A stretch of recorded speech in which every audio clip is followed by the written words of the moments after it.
Hello, hello, wonderful beings. I wanted to pop on and do a live because I feel like it's been a while since I did one.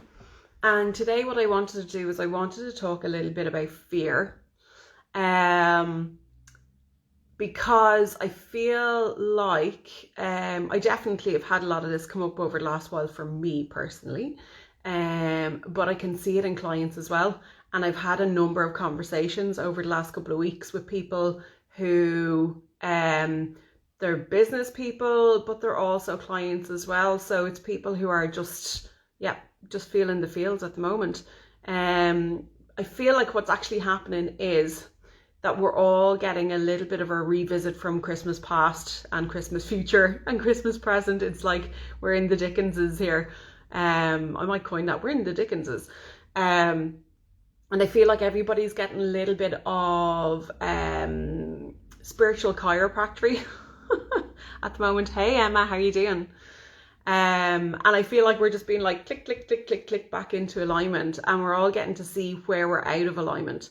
And one thing I can definitely speak from personal experience is the stuff that has been coming up has been old stuff. It's been stuff from years ago. And it's a bit like, seriously, is this back again? Are we doing this again?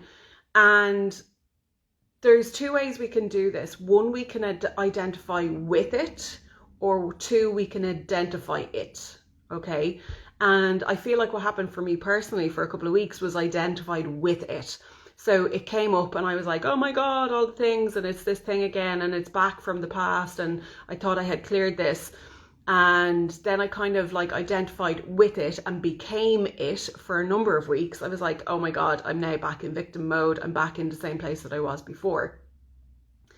When in actual fact, what was happening was this is past stuff coming up to be healed, and I just needed to identify it, but not with it, if that makes sense. And so like how we do this healing journey, and I always say this, it's a spiral, right? I kind of feel like when I first started my own spiritual journey, my own healing journey, I felt like I was like doing donuts. And I was like just skidding round and round and round and round, going round in circles. And I feel like I did that for years until I started to figure out really what was going on. And what's actually happening is we're in a spiral. And so the things that we clear when we get around the spiral again will inevitably come back up, and it might be dressed up in a different way. It might be different people, but the energy will be the same until we clear it. And then I find what happens is when it comes back up again, it's like, oh, I know that old chestnut, and you have the tools, you know, and can recognize it. And so you don't fall into it as much, or you don't fall into it at all. You see it, you recognize it, and then you move on past it. You collect $100 and pass go. And what I'm seeing with clients is this feeling of they're stuck back where they were. They can't move forward. There's a lot of indecision for people at the moment as well. And this is really natural. Like the energy at the moment, as I said, there's a collective clearing I feel that's going on, and we're all getting the opportunity to like take stock of like, where are we at?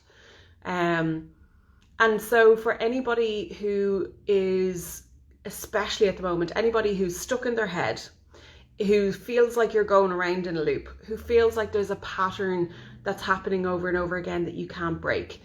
For anybody who feels like you're stuck, and every time you maybe take 2 steps forward, you're taking 20 steps back. If you feel like you're nearly obsessive trying to help yourself, because I've just come out of that spiral, like absolute obsessive self-help. It was like, and I wrote a blog on this recently, it was like self-helping myself to within an inch of my own life. And for me, I definitely feel that this is an addictive pattern that I have. And in one way, look, it's great because it's gotten me to where I am today with all the wisdom and knowledge that I have. And in another way, it blindsides me at times, and I get completely lost down the rabbit hole of self-help. And it can take me a little bit of time to realize what's happening. But eventually when I realize, I'm like, oh yeah, okay, now I see it and I can move out of it. But then I have the tools to be able to move out of it. And so what I wanted to do is just share a few things with you today, just about this experience, because I know that I'm not the only one. As I said, I can see it happening around me. I've had so many conversations over the last couple of weeks, and yeah, can definitely see it in clients as well. So I feel that will be relevant. And if you're watching this on replay, let me know, how are you getting on at the moment? Are you feeling this? Are you feeling like the ghost of Christmas past is coming back to go like, hello, let's go talk about this one. One of the tools that I've found really useful recently is surrender. Surrender, surrender, surrender, and more surrender. It was probably maybe about a week or two ago when I was like nosediving. I was like took, the jumbo jet off of autopilot, started trying to fly the airplane myself, and I was taking a nosedive, a spiritual self-help nosedive. And what I found really, really helpful was to just stop. Literally just stop. I sat down one day and I was like, what am I doing? I'm literally traumatizing myself here. And when I look back and I reflect over the last couple of months, I can see how, and I've spoken about this before, for anybody who's watched my videos, I can see how I was sick at Christmas. I was sick just after Christmas. It totally knocked my confidence, right? But then because my confidence was knocked and I tried to get back onto the horse quickly, because I'm running my own business, so you have to get back up, quick sharp. I basically started doing like 8-hour sleep meditations. I was doing affirmations. I was doing mantras. I think I was doing like 3 or 4 different courses at the same time. I was reading books. I was doing it all. Now, I thought I was being really productive. I was like, well, while I don't have clients at the moment, I'm going to use this downtime while I'm recovering to do personal development, right? But that was like dig, and I came out the other side. And what I found really interesting in that whole experience was this. When we work with manifesting, I'm going to go off on several tangents here because that's just how I like to do things. When we're working with manifesting, one of the things that I've actually discovered really recently, and I don't believe I've come across it before, but it was massively helpful when I found it, was if you're trying to manifest something into your life and it's not in alignment with some other part of you, because that part of you wants to keep you safe in some way, shape or form, or has some sort of stress or trauma attached to it, by your conscious mind just going, right, I'm going to will myself, for argument's sake, money, right? Everybody talks about manifesting money. So if you're wanting to manifest money and you're like doing 8-hour sleep meditations, mantras and affirmations, then, till they're coming out the wazoo, and you're saying like, large sums of money's come to me and I'm rich and abundant and la la la and all these different things, right? And that's great. And it does work and it is effective if it's in alignment. If there's any part of you or several parts of you that is saying that, oh, okay, well, more money equals more taxes, equals more tech stuff that I have to do, equals more responsibility, equals more paperwork, equals less time, less freedom, more restriction. And do you see where I'm going with this? Because for me, I know that that's what I was doing. I was like, okay, yeah, manifesting abundance. But actually, for me, and I think for anybody who's been in a 9-to-5 that's been really stressful, and especially if you're an entrepreneur and you've come from the 9-to-5 world that has been like really, really stressful, I would love to know, do you get this? For me personally, I was in 9-to-5. I was in a really, really stressful job. I was like a jack of all trades. I did all the different roles in the business.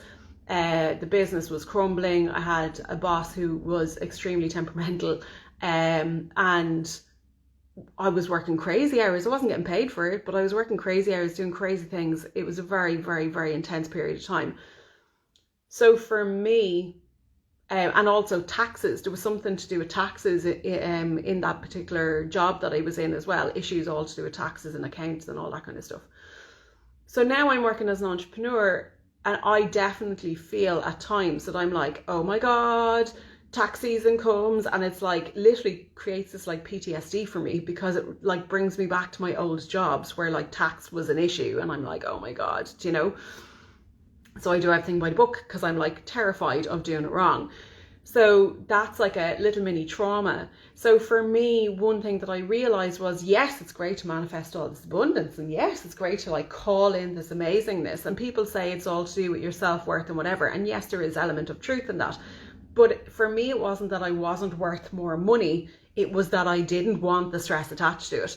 For me, I was like, okay, well, if I call in more money, it means more clients, less time, more tech issues, more tax stuff to do, and see what I mean. Now, what's interesting about this is if we're so powerful, we can call in the abundance. Why are we not so powerful that we can just do the small print of being like, okay, but can I have it like stress free? And can I have like a VA assistant to go with that? And can I have somebody who'll do my marketing and advertising as well? So what I'm just trying to highlight is when we're trying to control our future, we have to be, by manifesting, we have to also be mindful of like, what are the feelings that I'm feeling around this? Like, how do I feel when I'm calling in these things? If I want to call in a relationship, or if I want to call in more business or more money or more fun or more freedom or time, how do I feel about that? Like, on a whole, it might sound amazing, but actually if you sit in the energy of how it might really feel, what are the realistic fears, overwhelms, concerns, all that kind of stuff that actually come up when you start to manifest that? Because that's what's going to get in your way from manifesting. And then if you aren't calling it in, then you feel like, oh, well, I'm just a crap manifester and I'm crappy shitty human. Do you know what I mean? Throw the toys out of the pram. And so the spiral can become very like, ooh, like, you know, like you're stuck in a washing machine. And so this is what was happening to me. I realized that my self-help and all the work that I was doing on myself, the personal development, I was actually traumatizing myself, like to within an inch of my life, because there was a part of me deep in the background going, Debs, we're protecting you here from like being stressed out and overwhelmed. You don't want to be stressed out and overwhelmed. So like, we're just going to hold you back here. And I kept trying to push forward because I was like, no, I need to get back to work. I need to get back to doing what I'm doing. I'm here in a mission and whatever else. And like part of me was like, okay, no, you're not ready yet. Like, you know, you need to do the work, Debs. So this is what was happening for me over the last while. So what I want to show you is how I got out of that spiral and came back to some semblance of normality, right? I literally sat down one day and I was like, what is going on? And I was like, there's freaking chaos. There is freaking chaos in my mind. There is freaking chaos in my nervous system. And there is just absolute chaos in all. I was trying to do too many things at the same time. And so it was around that time that I started doing the crisis to calm. This is something that I've always kind of done. I implemented every now and again in my own life to help me come back into balance. But I was like, okay, use your own medicine, like go use your tools. So I decided to implement the crisis to calm. And anybody who doesn't know what the crisis to calm is, it's a program that I run every now and again. So I run it. I've ran a few of them so far and they've been amazing for people. But I'm going to maybe run them maybe once a month now. I'm going to see. But the next one wasn't until June, but I think I'm going to run another one in May. And if you're interested, let me know. But what I'm telling you is I was like, okay, everything is freaking me out. Everything is like totally overwhelmed, really stressed out. My head is really busy and I can't seem to calm my nervous system with the tools that I have. So I used my crisis to calm, which was started going to bed at the same time and getting up at the same time, eating my food 3 times a day at regular times, and eating traditional home cooked food that would remind me of childhood, that was simple and easy to do, no stress, no hassle. Drinking more water, not drinking late at night so I wasn't getting up to pee, and then having that routine. These are the mechanics of the 7-day crisis to calm. And literally for that 7 days, gave myself a holiday and threw everything away. No self-help, no affirmations, no vision boards, no positive thinking, no absolutely fucking nothing, right? I was literally had myself banned from reading books or learning or researching or doing anything like that. And I even banned myself from looking at any Instagram videos, anything to do with mental health, self-help, self-development, all that kind of stuff. And within less than 7 days, I was like, oh, I can just breathe again. I could just breathe again. And then the other thing that I did was within that same time frame, I'm Irish, and anybody who's Irish will maybe resonate with this. The word God comes as a very loaded Catholic type thing, right? If you're in Catholic Ireland. And there's a lot of crappy energy with that, if I'm really honest with it, you know. I believe in God. I believe in God the way I believe in God. But I find that sometimes when I use the word God, I get very like, oh, I'm a holy Joe. And I don't want it that. I just don't want that. It just has horrible energy attached to it. However, what I will say is, one of the other tools that I used recently was, I was like, do you know what? All the chaos and everything that's going on, I'm trying too hard to control everything. I'm trying too hard to manifest, i.e. control. I'm not saying that manifesting is controlling. Kind of is. But I'm just saying, for me, I was trying too much to perfect how I was like showing up in my life and making everything work to within an inch of its life. And I was like, okay, this is exhausting. Like, taking the jumbo jet off of autopilot and trying to fly it myself is exhausting. And I sat down one day and I said to myself, what if you didn't have to do all that? What if you didn't have to try and make it all work? What if you were able to relax and just enjoy life a little bit more? And I was like, what if God knows the plan better than you do? And I remembered this going back to a couple, well, probably maybe 3-4 years ago. I went through something similar and I was like, okay, God knows the plan better than me. I'm just going to hand it up, right? Hey, Barbara. And I remember literally being like, God knows the plan better than me. I'm going to hand it up, right? And just let go. Let go of the need to figure it out. Let go of the need to know the answer. Let go of the need to analyze everything to within an inch of its life. Let go of the need to know the next step, everything. And you know what? Like, in that moment, oh my God, the release and the relief that I got was just huge. If you're like me, I'm Virgo sun, I'm Scorpio rising, and I'm an Aries moon. With all the different zodiacs, we are actually all of the different zodiac signs, by the way. So everybody has Virgo and whatever in their chart everywhere. But for me, I've got a lot of mercurial energy in my chart, which basically means that my head is like, brrr, it's just on all the time. Now, if I don't pay attention to that, it can tend to take me for a walk. And the way I tend to describe this to people is, and it's a bit like meditation, right? If you inherit a wild dog, or say you pick a dog up from the pound and it's feral, and you bring that dog for a walk, that dog is going to be like all over the place. It's going to have you, it's going to be walking you instead of you walking it, right? So what you want to do is you want to heel the dog. You know the way you say heel? You say to the dog, heel, and the dog walks by your side, and you train the dog to walk by your side. That's what we want to do in meditation. That's what we want to do in our waking life. We want to heal the dog, rather than having our mind running away and us having no control over it. We want to take back control of our mind so that we're like, no, those thoughts that come in, I am not associating with them. They are not me. They're just energy. And the obsessive or the fear or the overwhelm and the thinking, the analysing, the figuring out and the to-do list, whatever. To heal the dog, you need to just stop. You need to literally, it can become an obsession. You literally need to tell your mind, no, you're not having your way anymore. So my way of doing that was, because of where I was at the time, I was literally like, right, I'm going to hand everything over to God. And as I said, I'm not a holy Joe, but I have to admit it felt amazing to literally go, every time I felt fear coming up, because you've got fear and you've faith. If you're in fear, it means you don't have any faith that things are going to work out or be whatever.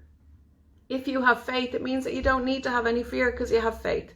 So literally what I was doing was, and this is a tool that I'm recommending for anybody who's feeling the feels of this, when you're in fear, when fear comes up, literally hand it up. Hand it over. Doesn't matter whether you believe in God. Hand it over to the universe, to source, to your higher self, to whatever it is that feels good. A power greater than you. It's no coincidence that one of the 12 steps for Alcoholics Anonymous or Narcotics Anonymous or any of the addiction programs, one of the first things they learn to do is to surrender to a power that's greater to them. Like, and I have to admit to you, when my brain was like on total hyper overdrive, it felt amazing to hand that over. It felt great to hand over the responsibility, not bypassing, but hand over the responsibility of like needing to know everything, needing to problem solve everything, and to be all the things to all the people all the time, including myself. And so if you're in a self-help spiral, what I'm saying is throw it out. Do the 7-day crisis to calm. Calm everything down. Come back to being a human and being good at being a human every day, right? You don't need to be superhuman. Just come back to being a basic human. And like, feed yourself, nourish yourself, get to bed on time, get up on time, create a routine. Because when we're in routine, if you think about a child who is freaking out, is in bad mood, they're crabby and cranky and they're crying and they're throwing tantrums, the first thing you're going to do is sort out their food, and you're going to sort out their routine. Because if they're out of routine, they're going to be crabby and cranky. If their food is all over the place and they're eating here and they're not eating there and they might eat a bit there and they may skip a meal, your child's going to be all over the place. Why are you any different? You're not. So that was one of my biggest things to kind of take from all this. The crisis to calm is literally going from crisis to calm. It is by nurturing yourself with the most basics of being a human, and it feels epic. And as I said, for me, I've just come out of doing one of the crisis to calm and it felt so good. And my next one is June, but I think I am going to do one the first week of May. So if anybody's interested in going from crisis to calm, creating a structure, creating a routine, throwing the self-help out the window and only using the basics of being a human to help you come back into balance, drop me a message and let me know, and book on to the next crisis to calm for the first week in May. What we do for that is we do a Zoom call on the Monday, and on the Monday evening at 7 o'clock Dublin, London time. So the Zoom call is literally just a check-in. You'll be sent the Crisis to Calm ebook the day before. It won't take you long to read it. It's a quick enough read, but it's going to be the guide for how you move forward for the week. And then basically you're with me in a Telegram group for the week, keeping accountability, keeping you on track, keeping you going, and then dealing with the stuff that comes up. Because when you start to calm everything down, you start to see what was causing the chaos. So when you calm all of the systems down, you come back into routine, you start to see what it was that was triggering the overwhelming chaos in the first place, which means then that we can deal with that as it comes up. And it's so insightful. It's just beyond, it's beyond humbling how simple and effective this system is. So we do that for the week. You're in the Telegram group with me, and then the next Monday, then we have another Zoom just to check in and see how everything went as well. But I guarantee you're going to feel amazing after 7 days. It's so simple and so easy. So I'm going to do that the first week of May, and then the other tool that I would definitely recommend is just hand it over to God, source, universe, whatever you want to call it. Just literally give it up, and every time you feel fear, literally be like, no, I'm not doing that. No, I'm handing that over. Because fear is like, oh, what's going to happen? Fear is like the future. It's like, worrying about what's in the future. And if you don't have to know what's in the future any longer because you're trusting and you have faith that it's all going to work out and in divine timing and it will be okay and you'll be able to handle whatever comes up, then you're going to have more faith, and your nervous system is going to thank you for that. The other thing as well is when we're in fear and we're in that fight or flight, we're also absolutely shut off from our creativity, and we're also totally shut off from being able to listen to our intuitive nudges and our inner wisdom. So when you calm everything down with the crisis to calm, or when you're surrendering any of your fear to have more faith and just trust God knows the plan, that you don't need to figure it all out, everything calms down. And now the answers will appear. The answers that you were looking for will begin to appear, and they'll drop in, just one little drop at a time. They won't tumble in like a waterfall. It won't come to you like a loud honking noise in the back of your head. It'll come to you like just very small whispers of intuition and wisdom. And because your nervous system is calm, and because you're calm, now you'll be able to take the next step, because you can take it in faith rather than from fear. I feel like I've gone on a tangent, but I hope it has been a helpful tangent. And I just wanted to share that's where I've been, and that's where what I've been working through. And I do feel, and I know there's so many people who are struggling with this at the moment. If you're taking 2 steps forward and 20 backwards, it's okay. It's just to bring yourself back into balance. That's all that's being asked of you at the moment, is to bring yourself back into balance. How quickly can you bring yourself back into balance? How quickly can you catch yourself spiraling? How quickly can you catch yourself falling off the wagon and getting lost in the quagmire of your brain? If your brain is busy, the other thing you can do is to journal, because journal takes it from here and gets rid of it.